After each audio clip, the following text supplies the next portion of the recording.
Hey everybody, this is Arthur Shopper, the field director for MassResistance, the international pro-family group that makes the difference. A lot of people responded really positively to my last video about just tell the truth. Just stand up and speak the truth.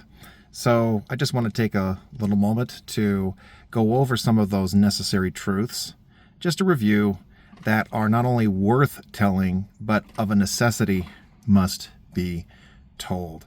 First of all, no one is born gay or homosexual. There is no gay gene. There was an extensive study conducted by an MIT researcher and a Stanford researcher. They looked at 500,000 individuals in the English-speaking world. They looked at them over, it was a longitudinal study. They saw the sexual practices which they manifested in their lives, and they looked at their genetic makeup, and they found no gay gene. This is a recent study that the results of which were published in nature.com. Also, you have to look at the logic of the issue. If homosexuality is genetic, then at some point it dies out because homosexuals don't procreate. So how do they pass on the gene? It shows that there are environmental, emotional, or more importantly, traumatic factors. And that goes to the next issue. Homosexuality, you will find this with every individual who lives out homosexual conduct. You're going to find some element of abuse, neglect, confusion, molestation, or shame. David Pickup, who is earning his PhD, he is a restorative therapist in Texas, has talked about how the deep-rooted traumas and abandonment issues that men and women deal with as children, they manifest in same-sex attraction, same-sex desire.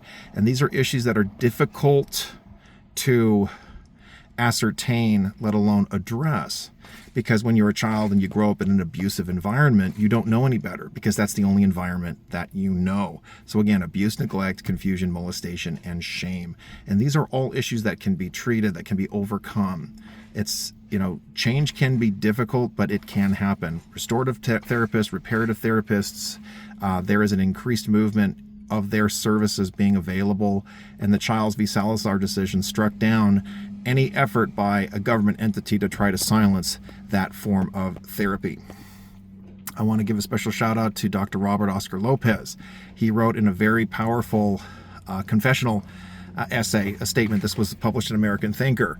This idea that, first of all, born gay is a lie. The second thing is that you find out naturally that that it's something that organically is just discovered. That's also a lie.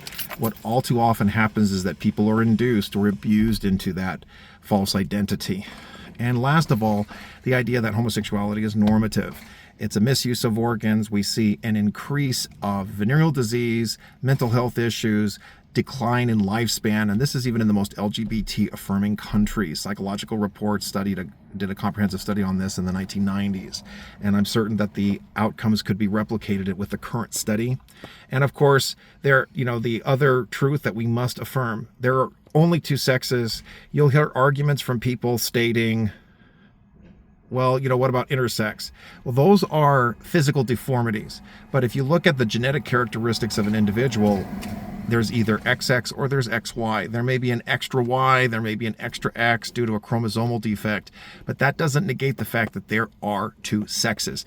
Don't say two genders. Languages have gender, but human beings, the dimension about male and female, that is sex. Those are the basic truths. Don't be afraid to state them. And if you want more evidence to assist your argumentation, reach out to us. Visit our website, massresistance.org.